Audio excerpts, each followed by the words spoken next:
बहुतों को ऐसा लगता है जब वो पहली मर्तबा देखते हैं कि ये कोई बच्चों का खेल है कि कुंडलिनी जागरण है।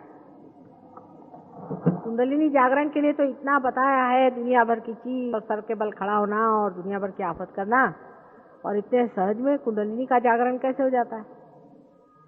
आप में से जो लोग पार है, यहाँ अधिकतर तो पारी लोग बैठे हैं, उनकी जब कुंडलिनी जागरण हुई तब तो आपको पता भी नहीं चला कैसी हो गई, लेकिन अब जब दूसरों की होती देखते हैं तब आपको पता चलता है कि हाँ भाई हमारी हो गई, क्योंकि आप एकदम से ही चंद्रमा पे पहुंच गए। कैसे पहुंचे, क्या पहुंचे, पता नहीं चला। उसका कारण तो है ही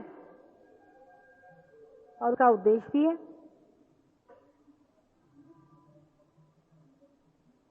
फलीभूत होने का समय जब आता है तभी फल लगते हैं, लेकिन इसका मतलब ये नहीं कि बाकी जो होता रहा वो जरूरी नहीं था, वो भी था जरूरी, और अब फल होना भी जरूरी। कोई कहते हैं कि साहब 10,000 वर्ष हो गए तब से तो कोई पार नहीं हुआ, अभी क्यों हो रहा है? भाई 10,000 वर्ष पहले आप कोई चंद्रमा पे तो गए नहीं थे, आप क्यों जा रहे हैं? और अगर जा रहे हैं तो उसमें शंका करने की क्या बात। लेकिन रामदास स्वामी ने बताया है कि दुनिया में कुछ लोग होते हैं, उनका नाम होता है पढ़त मूर्ख। पढ़त मूर्ख का मतलब होता है पढ़ पढ़ के जो महामूर्ख हो जाते हैं, जिसको कबीरदास ने कहा है कि पढ़ी पढ़ी पंडित मूर्ख भय। इस तरह की एक संस्था चलती रहती है, चाहे वो ईसा मसीह का जमाना हो, चाहे वो ज्ञानेश्वर जी का जमाना हो, चाहे वो शंकराचार्य जी का जमाना हो, जरदोस्त का जमाना हो, कभी भी ये एक अपने को विशेष अति शहाणे समझने वाले लोग अपने को एक विशेष तरह से बहुत उच्च तरह के विद्वान समझने वाले लोग हमेशा रहे और रहेंगे। वो हर समय इस तरह के अड़ंगे करते रहेंगे और जीवन के अमूल्य क्षण है उसको इसी में बिताए, उनका कोई इलाज नहीं। कलयुग में भी ऐसे बहुत हैं, ये किताबें जितनी रखी हैं सब पढ़ डाली आप। अब उस आदमी का दिमाग तो खराब हो ही जाएगा, क्योंकि उसे इतनी मेहनत की, इतनी किताबें खरीदी, वो पढ़ी है, तो उसको ये समझ में नहीं आता कि इतना मैंने पढ़ा, इतनी मैंने मेहनत की, उपास किए, तपास किए, तब तो नहीं हुआ। माता जी ने सिर्फ ऐसे हाथ कर दिया मैं पार हो गया, ये क्या बात। कोई ना कोई बात तो हमारे में है ही, ये तो आप समझते हैं। समझ लीजिए कि कोई अगर बड़ा रईस आदमी है तो उसके पास कोई रुपया मांगने जाए और रुपया देने की उसकी इच्छा हो तो उसको सिर्फ एक चेक बार लिखना होता है, हो जाता है काम। कोई ना कोई संपदा तो हमने जोड़ के रखी हुई है अपनी, हमारी कोई ना कोई मेहनत तो है ही इसके पीछे में बहुत जबरदस्त, जिसके लिए कि आपके लिए कुछ मेहनत करनी नहीं पड़ती, सब आपको साफ सुथरा मिल जाता है। न तो आपको पढ़ने की जरूरत है, ना आपको कोई मेहनत करने की जरूरत है, पाने की जरूरत है। लेकिन एक बात जरूर कि सहज योग का आधार धर्म। धर्म का मतलब जो बाह्य में हम जिसको हिंदू मुसलमान आदि कहते हैं वो नहीं, धर्म का मतलब है मनुष्य का धर्म, मानवता का धर्म। अब मानवता का धर्म भी बहुत से लोग उसका अर्थ ये लगाते हैं कि दूसरों की सेवा करना, दूसरों को पैसा देना। बहुत से लोग ऐसे होते हैं कि 4 लोगों को ठगेंगे और एक बड़ा भारी मंदिर बना देंगे और कहेंगे कि साहब हमने बहुत बड़ा दान धर्म कर दिया। दूसरे लोग ऐसे होते हैं कि अपने घर की बहू को तो सताएंगे, अपनी बहू को तो परेशान करेंगे और दुनिया भर में धर्म फैलाते फिरेंगे। तीसरे लोग ऐसे होते हैं कि अपना सर मुड़ाएंगे, कि अपना ऊपर से गेरुए वस्त्र पहनेंगे, चोगे पहनेंगे और सब दूर भगवान का नाम चिल्लाते फिरेंगे। 5वें तरह के ऐसे होते हैं कि वो सोचते हैं कि हम धार्मिक हैं और दूसरे सारे अधार्मिक हैं, तो उनको नीचे गिराते फिरेंगे। धर्म की व्यवस्था हमारे अंदर बनी हुई पहले ही से। मनुष्य धर्म में ही पैदा होता है और जब वो उस धर्म के विरोध में चलता है तभी उसका पतन हो जाता है और वो सहज योग के लिए इतना उपयोगी नहीं होता। इसीलिए कुछ लोग पार नहीं होते, कुछ लोग पार होते हैं। कुछ लोग रुक जाते हैं, कुछ लोग जल्दी से पार हो जाते हैं। पहले अपने धर्म ठीक बांधने चाहिए। पर सारे धर्मों का सार एक ही है, प्रेम तत्व। प्रेम तत्व अगर आपके अंदर है, अगर प्रेम तत्व से आप परिपूर्ण है, प्रेम तत्व का आपके अंदर तत्व है और उसके आपके अंदर में पूर्णतया प्रभाव है, आपके जीवन में उतरा हुआ है, तो इससे बढ़ के मनुष्य का धर्म और कोई नहीं। लेकिन प्रेम मतलब ये नहीं होता कि आप उसकी कोई जाहिरात लगाते फिरें कि हाँ बताएं कि एडवर्टाइज करें कि हम बड़े प्रेमी हैं और हमने इतने उपकार दुनिया पे किए और हम बड़े देश प्रेमी हैं और हम बड़े मातृ प्रेमी हैं। ये एक अंदर का धर्म अपना होता है। राम के जीवन में आपने देखा है कि भीली ने उनको बेर दिए। आप लोग सहयोग में जानते हैं कि हर एक खाने को आप वाइब्रेट करके खाते हैं। जब तक वो वाइब्रेट नहीं हुए आप खाते नहीं हैं। उस पर जब तक ग्रेस नहीं उतरती आप उसे लेते नहीं हैं। लेकिन रामचंद्र जी ने भीलनी के बेर ऐसे ही खा लिया। भीलनी ने अपने दांत उसमें लगाए थे, एक एक बेर को चख के देखा था। सब झूठे बेर को रामचंद्र जी ने अपने सर आंखों पे लगा के खा लिया। इसका कारण यह है कि भीलनी प्रेम से परिपूर्ण थी। परमेश्वर के प्रति जो उसको प्रेम था, निष्कपट, निश्चल, पूर्णतया। वो जानती थी कि राम एक अवतरण है और उनसे वो नितांत प्रेम करती थी। उसे जो भी बेर मिले उसे उसने चख करके और देखा कि कहीं कोई खट्टे न हो जाए, मेरे राम को खट्टा न लग जाए, उनको कोई तकलीफ न हो जाए। और इस विचार को करके उसने वो बेर खाए और राम को दिए और राम ने वो खा लिया।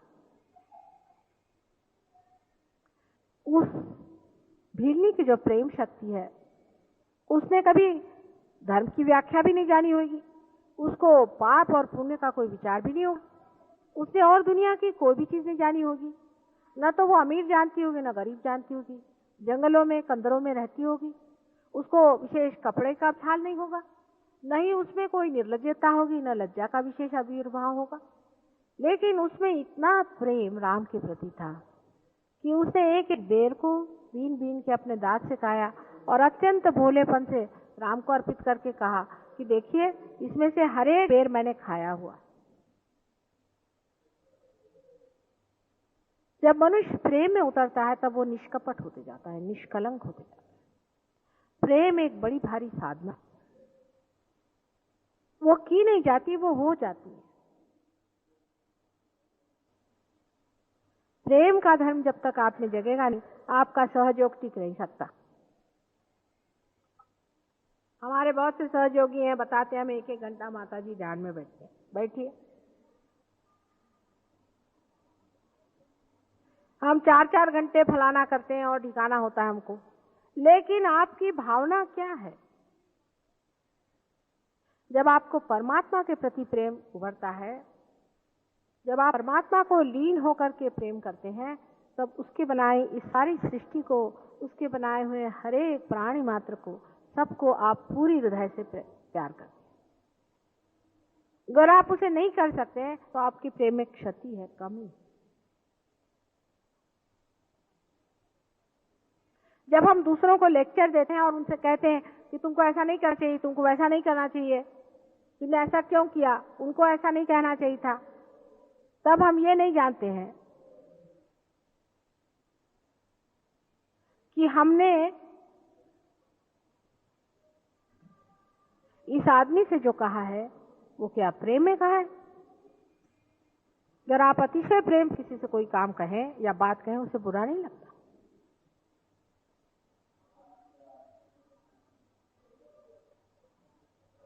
सारे धर्मों का सार प्रेम है। परमेश्वर साक्षात प्रेम है। सहयोग में प्रेम ही संपूर्ण है। प्रेम के सिवाय और कुछ नहीं। उसमें त्याग अपने आप हो जाता है। उसको कोई भी चीज त्यागते हुए विचार ही नहीं आता दूसरा, क्योंकि प्रेम की शक्ति त्याग को करवा देती है। प्रेम में प्रेम ही पाना, प्रेम ही करना, यही लक्ष्य होता है। और जीवन में उसे कुछ नहीं चाहिए। लेकिन अगर आप में दोष हो और आप ऊपर दो तरह से प्रेम करते हैं, आप दूसरों के लिए वाइब्रेशंस देते हैं, लेकिन उसमें आप में कुछ विचार है कि इस आदमी से कोई लाभ हो जाए, जैसे कोई फायदा उठा ले या इसकी कोई ताड़ना कर दे। इसलिए अगर आप किसी को वाइब्रेशंस दे रहे हैं या उसका फिर उपयोग कर लें, तो आपके प्रेम में कमी रह जाएगी। किसी को आप वाइब्रेशंस देते वक्त पाते हैं कि उसमें एक आध दोष है, उसके कोई चक्र कम है, उसको भी अत्यंत प्रेम पूर्वक सहला करके, समझा करके उसका उद्दीपन करना चाहिए। सारा संसार आज द्वेष पे ही खड़ा हुआ। कोई ना कोई बहाना द्वेष करने का इंसान ढूंढ लेता है। कुछ ना कुछ तरीका उसको ये मालूम है कि जिस बड़े बड़े संघ तैयार हो जाए कि इसको द्वेष करो, उसको द्वेष करो, उसको द्वेष करो। बड़े बड़े राष्ट्र, बड़ी बड़ी संस्थाएं संसार में प्रेम के बूते पर खड़ी हुई दिखाई नहीं देती। अधिकतर उसके पाए में, उसके नींव में द्वेष की खाई होती है। इसीलिए वो संस्थाएं धीरे धीरे खत्म हो जाती है। प्रेम की शक्ति कितनी अगाध है ये अब आप जानते हैं। आपके हाथ से जो शक्ति बह रही है, ये साक्षात प्रेम की शक्ति।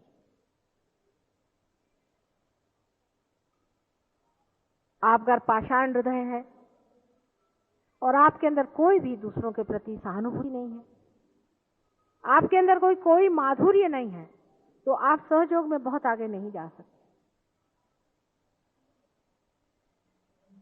अपने बाल बच्चे, अपने घर वाले, अपने नौकर चाकर, अपने अड़ोसी पड़ोसी, इधर उधर के जितने भी मिलने वाले हैं, उन सब से आपको प्रेम करना चाहिए। फिर वो चाहे पार हो चाहे नहीं, आज नहीं कल सब पार हो सकते। लेकिन आप अगर उनके साथ गिर गए तो आपका भी पतन हो गया और उनका भी उत्थान होने की कोई भी बात फिर करी नहीं जा सकती। आपके प्रेम को ही देख करके वो समझ सकते हैं सहयोग की कितनी विशेषता है। प्रेम की शक्ति को मनुष्य ने कभी भी आजमाया ही नहीं। अभी शुरू हुआ है। जब से सहयोग से आप लोग पार हुए हैं, तब से आपने इस शक्ति को जाना है कि कितनी प्रचंड शक्ति है, कितनी व्यापक है और कितनी कार्यान्वित होती है। इसको बाह्य से कर कोई देखना चाहे, कोई उथले मन का आदमी हो, उसको समझ ही नहीं सकता। इसीलिए मैंने कहा कि जो लोग पढ़त मूर्ख होते हैं उनकी समझ में नहीं आती। लेकिन जो दयाद्र है, जो हृदयपूर्ण है, उनके लिए सहयोग बहुत आसान है, क्योंकि ये अत्यंत सूक्ष्म संवेदना है और वो घटी उन्हीं के लिए हो सकती है जिनके अंदर हृदय का स्थान अभी भी पूरा संसार के लिए बना हुआ है। हृदय में ही शिव जी का स्थान है और हृदय में ही परमेश्वर का प्रकाश, आत्मा स्वरूप हमारे अंदर विराजता है। जिस आदमी का हृदय कठोर होगा, जो कठोरतापूर्ण दूसरों से व्यवहार करता होगा, उसका हृदय आत्मा दर्शन से वंचित रहेगा। सबको चाहिए कि अपनी ओर दृष्टि करके देखें कि हम प्रेम धर्म में कितने उतरे। उस पे आपको हर एक धर्म खरा है या नहीं पता चलेगा। जैसे एक छोटी सी बात है कि हमें मादकता नहीं करनी चाहिए, कोई मादक पदार्थ नहीं लेना चाहिए सहयोग में।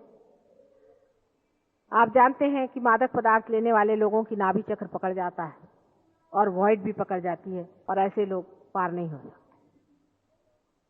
अब देखिए, जो लोग शराब पीते हैं वो एक तो स्वयं से प्यार करते, उनको मालूम है कि शराब या कोई भी मादक पदार्थ से हमें नुकसान होने वाला है, अपने घर वालों को नुकसान होता है। जो आदमी खुद शराब पीता है उसके घर वाले भूखे थे, उसके बच्चों के सामने क्या मॉडल रहता है, उसके बच्चे देखते हैं सुबह से शाम तक मनुष्य शराब पी रहा है। उसका समाज में क्या व्यवहार होता है, वो सिवाय अपने शराब के आगे दुनिया में कोई चीज को महत्व नहीं रखता। प्रेम का स्वरूप आप हरेक धर्म में देख सकते हैं, जिसको कि हम लोग 10 धर्मों के नाम से जानते हैं। हरेक धर्म में आप अगर प्रेम का व्यवहार करें तो आप समझ जाएंगे कि प्रेम ऐसी चीज है कि जैसे सोने को परखना होता है, उसी तरह आपको अपना हरेक धर्म परखना पड़ेगा। आप बहुत लोग कहते हैं कि हम लोग खान पीन का बहुत विचार रखते हैं, तो वो उनका मतलब यह है कि हम 100 मरतबा हाथ धोते हैं, फिर हम इतना ही खाना खाते हैं, उतना नहीं खाते हैं, 10 मरतबा हम उपवास करते हैं और दुनिया भर की सबको तकलीफ देते हैं। आपको अगर खाने की इतनी परेशानियां हैं तो आप कभी किसी के घर में, ये सबसे बड़ी अच्छी बात, जहां जो मिल जाए सो खा लेना चाहिए, लेकिन उसमें भी एक बात को जानना चाहिए कि जो भी दे रहा है आपको खाने के लिए वो आपको प्रेम से दे रहा है या नहीं दे रहा। अगर वो आपको प्रेम से नहीं दे रहा है तो आपको वो खाने की जरूरत नहीं। आप उसको अस्वीकार कर सकते हैं या किसी तरह से उसे टाल सकते हैं कि नहीं हमें खाना नहीं खाना। सिर्फ एक ही चीज देखनी है कि वो आदमी आपको खाना प्रेम से दे रहा है। लेकिन वही बात अगर आप शराब पे लगाएं कि कोई आदमी आपको प्रेम से शराब दे रहा है तो उसे पीना चाहिए या नहीं, तो बिल्कुल भी नहीं पीना चाहिए, क्योंकि जो आपको शराब पिला रहा है वो खुद भी शराबी है, माने वो अपने से प्रेम नहीं करता और आपको भी गंदे काम सिखा रहा है जिससे भी किसी से प्रेम न करे। आज अगर किसी आदमी के यहाँ आप खाना खाने जाए और जिसने बहुत ही प्रेम से आपको खाना खिलाया, उस प्रेम के वाइब्रेशन से आपके अंदर इच्छा होगी कि मैं भी किसी है को अपने हाथ से खाना बना के प्रेम से खिला। जब आप प्रेम बांटते हैं तो प्रेम बढ़ता है, और जब आप घृणा बांटते हैं तो घृणा बढ़ती है। हर एक सहयोगियों को यह सोचना चाहिए कि जब तक वो प्रेम के मार्ग में नहीं, जब तक उसने प्रेम में पूरे तरह से अपने को समर्पण नहीं किया, तब तक उसका सहयोग लाभान्वित नहीं हो। वाइब्रेशंस है, सब आ रहे हैं, काफी वाइब्रेशंस आते हैं और सब लोग सोचते हैं कि हमारे अंदर से शक्ति बह रही। बहुत से लोगों के हाथ से अनेक लोग ठीक भी हुए, अनेक लोगों के फायदे भी हो गए, ये भी बात मानी। लेकिन सब बातें करते वक्त हम प्रेम को कहां रखते हैं वो देखते। किसी भी बड़े अवतरणों की बात करते वक्त हमें ख्याल होना चाहिए कि हर अवतरण में प्रेम के दर्शन अत्यंत सुंदर और मधुर हुए। कृष्ण के दर्शन में भी आप देखिए कि विदुर के घर का खाना बड़े प्रेम से कृष्ण ने खाया था। कहते हैं दुर्योधन का मेवा त्याजो, विदुर घर साग खाई, सबसे ऊंची प्रेम सगाई। क्राइस्ट के जन्म में देखिए आप कि एक प्रोस्टिट्यूट को लोग पत्थर से मार रहे थे, और तब क्राइस्ट जैसा आदमी जिसे कि प्रोस्टिट्यूट से कोई मतलब नहीं, वो जाकर के वहां खड़े हो गए और उन्होंने ये कहा कि जिसने कभी भी पाप नहीं किया हो वो इस औरत पे पत्थर मार सकता है, पर पहला पत्थर मुझे मारे। और सबके हाथ रुक गए। ये सभी कार्य प्रेम में होता है। प्रेम पैसे से नहीं आता है, प्रेम दिखावे से नहीं आता है, प्रेम बोलने से नहीं आता है, प्रेम अंदर ही अंदर जानने से होता है कि परमेश्वर की हमारे ऊपर कितनी अनंत कृपा है।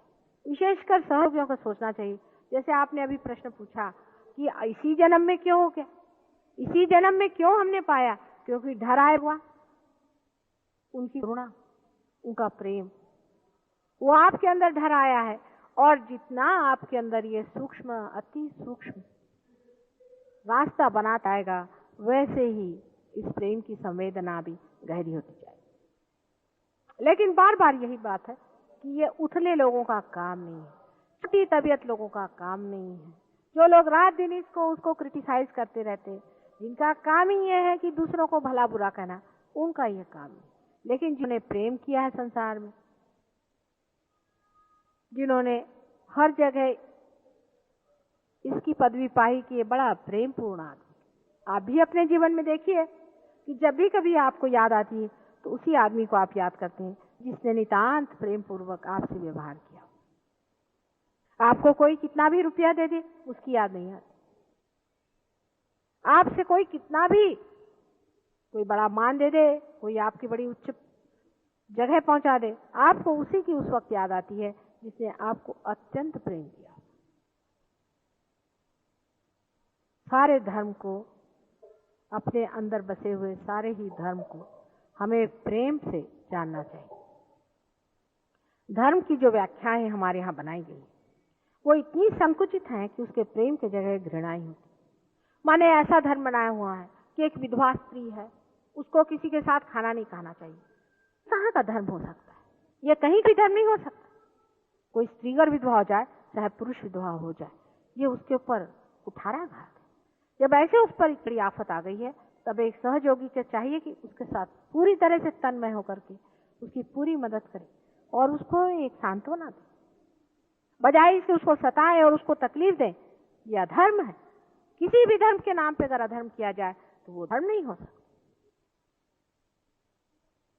इस प्रकार अनेक, किसी को शूद्र बना करके, किसी को खराब बता करके और उसे घृणा करने को जो धर्म सिखाता वो धर्म नहीं।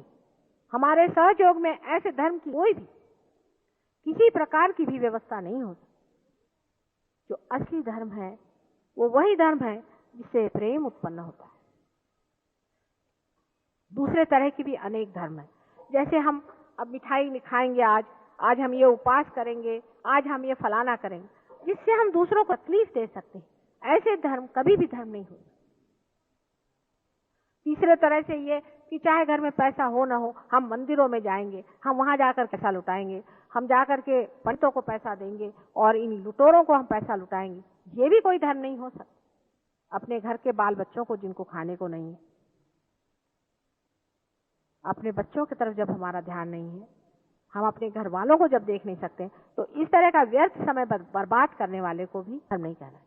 मैं तो यहां तक कहूंगी कि मनन शक्ति में भी अगर मनुष्य अपना समय बर्बाद कर रहा है और अपने घर के लोगों को भूखा मारा है, तो ऐसे मनन से भी अच्छा है कि आदमी मनन न करे। धर्म का मतलब है सबके प्रति प्रेम की पूर्ण व्यवस्था रखना, प्रेम पूर्वक सब तरफ जागरूक रहना, यही धर्म है। और जब तक ये धर्म को आप पाइएगा नहीं, तब तक आप धर्मातीत नहीं हो सकते। धर्मातीत तब मनुष्य होता है जब वो प्रेम ही हो जाता, उसमें और कुछ बच ही नहीं जाता है।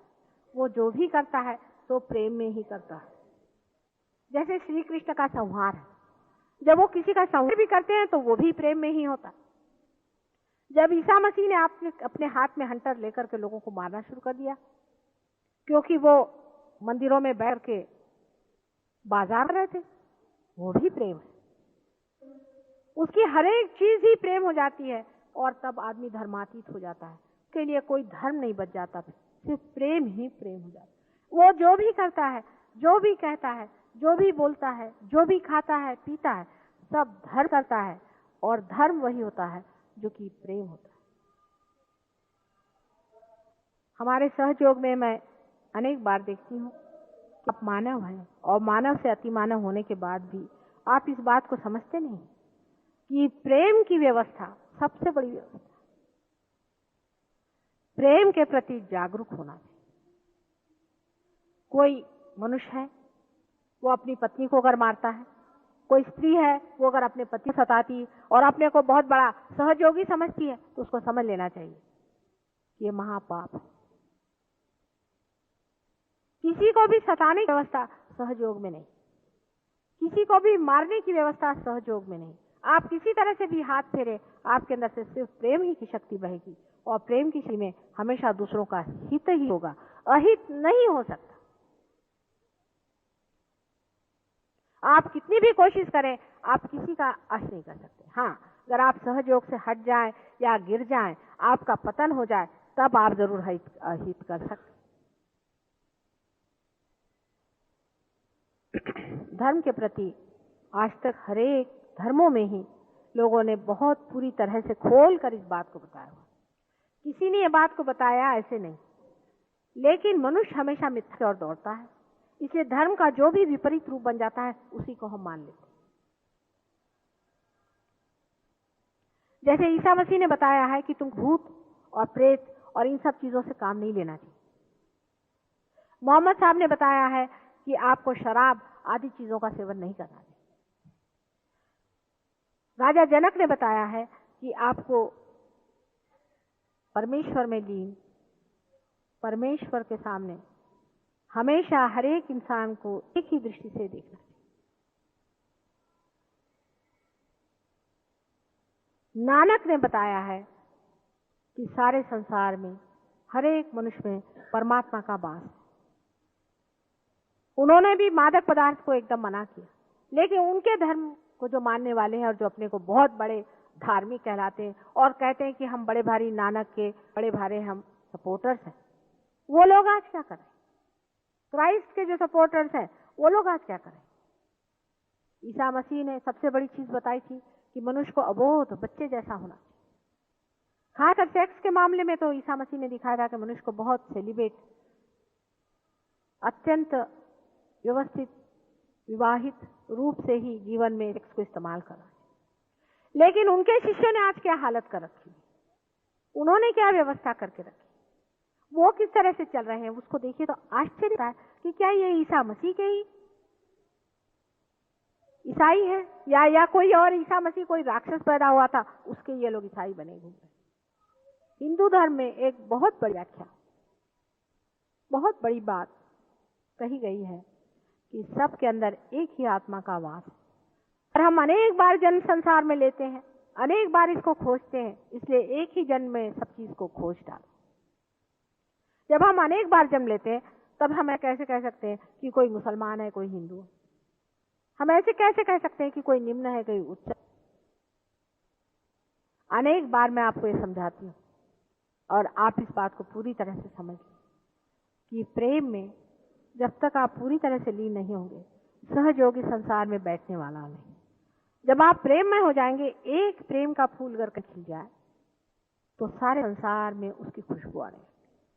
आप भी अपने जिंदगी में सोचें कि एक इंसान जिसको आपने पाया था कभी, उसने कितना आपको प्रेम दिया था। ऐसा एक भी आदमी कहीं हो तो आपको आश्चर्य होगा कि उसके पीछे हजारों लोग घूमते हैं और उसे प्रेम की याचना करते, उसको मांगते। लेकिन वो लोग जो कि झूठ बन करके, प्रेम का दंभ भर के और लोगों को लूटते हैं, उनको खसोटते हैं, उनको झूठ बोलते हैं, ऐसे लोगों को मनुष्य बड़ी जल्द छोड़ देता। प्रेम ऐसी चीज है जो हृदय तक पहुंचती है और उसकी खिंचाव सबसे ज्यादा, और यही परमात्मा का सबसे बड़ा धर्म है। परमेश्वर का कोई सा धर्म हो या उसका अगर कोई तत्व है तो वो सिर्फ प्रेम। आप अपने प्रेम तत्व पे थोड़ा सा मनन करें, और जो लोग नए आए हैं उनको हम रियलाइजेशन देंगे अभी।